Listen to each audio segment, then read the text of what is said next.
Hi! Hello అందరికీ. అందరూ ఎలా ఉన్నారండి? అందరూ బాగున్నారనుకుంటున్నాను. నేనైతే చాలా బాగున్నాను. ఈరోజు మరొక సూపర్ టేస్టీ రెసిపీని మీ ముందుకైతే తీసుకొచ్చేస్తున్నాను. ఈసారి నేను తీసుకొచ్చిన రెసిపీ బీట్రూట్ హల్వా అండి. చాలా healthy, easy, simple process and very tasty recipe అండి. సో, ఇది అలా పిల్లలకి చేసి పెడితే గనుక చాలా బాగా నచ్చుతుంది.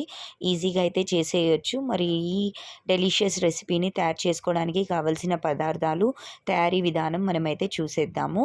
చాలా సింపుల్గా అయితే అయిపోతుందండి. ఎక్కువ నుంచుని చేసే అవసరం ఉండదు. మనం ఇప్పుడు రెసిపీని అయితే స్టార్ట్ చేసేద్దాం. సో, ఇక్కడ నేను ఫస్ట్గా ఒక వెజిల్ అయితే తీసుకున్నాను.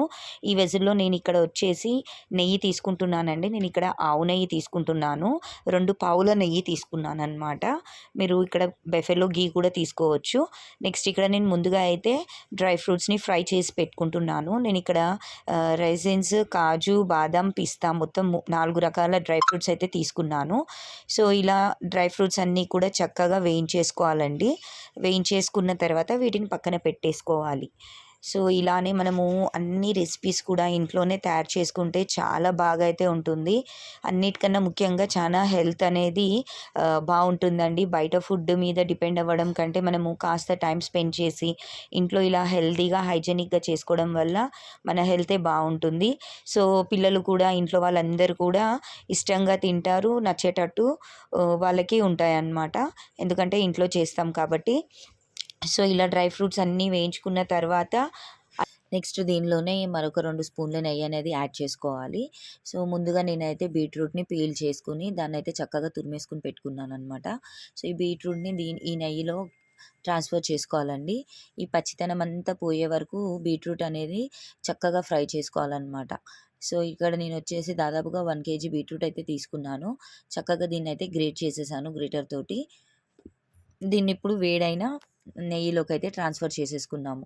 సో, ఇప్పుడు మంచిగా దీన్నైతే నెయ్యిలో మిక్స్ చేసుకుందామండి. దీంట్లో వాటర్ అనేది ఎక్సెస్ వాటర్ అనేది పోయి బీట్రూట్ ఆ పచ్చి వాసన అనేది పోయే వరకు మీడియం ఫ్లేమ్‌లో పెట్టుకొని నిదానంగా కుక్ చేసుకోవాలి.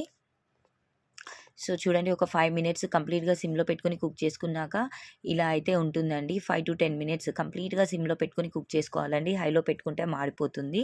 సో, ఇలా కుక్ చేసుకుంటే మనకి ఈ బీట్రూట్ అనేది చక్కగా వాటర్ అనేటివి ఎక్సెస్ వాటర్ అనేటివి కూడా పోయి దగ్గరగా పడుతుంది. సో, అప్పుడు మనం ఇక్కడ 2 కప్స్ ఫుల్ క్రీమ్ పాలనేది తీసుకోవాలండి. సో, ఇట్లా ఫుల్ క్రీమ్ పాలు తీసుకుంటే టేస్ట్ అనేది చాలా యమ్మీగా ఉంటుంది. సో, రెగ్యులర్‌గా టోన్డ్ మిల్క్ కూడా తీసుకోవచ్చు. బట్ ఈ ఫుల్ క్రీమ్ మిల్క్‌కి వచ్చినంత టేస్ట్ రాదండి. సో, ఇట్లా ఒక 2 కప్స్ మిల్క్ అనేది తీసుకోవాలి. నేను డైరెక్ట్‌గా ఇక్కడ పచ్చి పాలే తీసుకున్నాను. కాసిన పాలు కూడా తీసుకోవచ్చు. అలానే స్వీట్‌నెస్‌కి సరిపడినంత షుగర్ పౌడర్ అయితే నేను తీసుకున్నాననమాట. ఇక్కడ నేనొచ్చేసి దగ్గరగా 1 కప్పు ఫుల్ తీసుకున్నానండి. సో, ఈ పాలు, షుగర్ పౌడర్ చక్కగా దీంట్లో కలిసిపోయే విధంగా కలిపేసుకొని మళ్ళీ దీన్ని మూత పెట్టేసుకొని దీన్ని కుక్ చేసుకోవాలనమాట. ఈ మిల్క్‌లో కంప్లీట్‌గా బీట్రూట్ అనేది కుక్ అవ్వాలి. సో, అప్పుడు అది సాఫ్ట్‌గా తయారైతుంది. కంప్లీట్ పచ్చివాసన అనేది పోయి మంచి టెక్స్చర్ అనేది వస్తుందనమాట. సో, ఇప్పుడు ఈ స్టేజ్‌లో ఒక 10 మినిట్స్ పాలల్లో కుక్ చేసుకున్న తర్వాత ఇలైచీ పౌడర్ అనేది యాడ్ చేసుకోవాలనమాట. మరొకసారి ఇట్లా ఇలైచీ పౌడర్ యాడ్ చేసినాక కలుపుకోవాలి.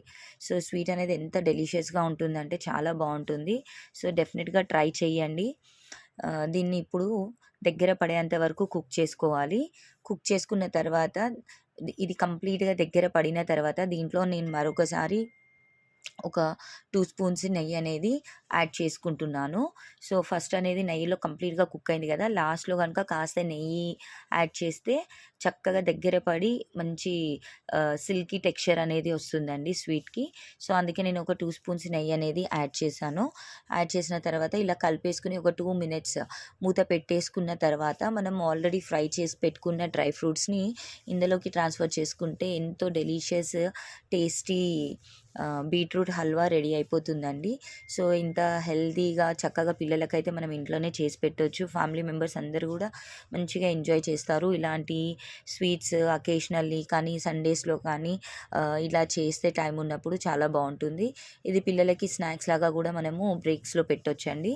సో, మనకి ఎంతో డెలీషియస్ బీట్రూట్ హల్వా అయితే హెల్తీ బీట్రూట్ హల్వా అయితే రెడీ అయిపోయింది. సో, ఇదండి ఈ వీడియో. ఫైనల్‌గా నేనైతే సర్వింగ్ బౌల్‌లోకి అయితే సర్వ్ చేసేసుకొని ఎంజాయ్ చేసేసాము. దీన్ని వేడిగా సర్వ్ చేసినా కూడా బాగుంటుంది, అలానే రిఫ్రిజిరేట్ చేసి సర్వ్ చేసినా కూడా బాగుంటుంది. సో వీడియో నచ్చినట్టయితే లైక్ చేయండి, షేర్ చేయండి, సబ్స్క్రైబ్ చేయండి. Thanks for watching. Bye bye.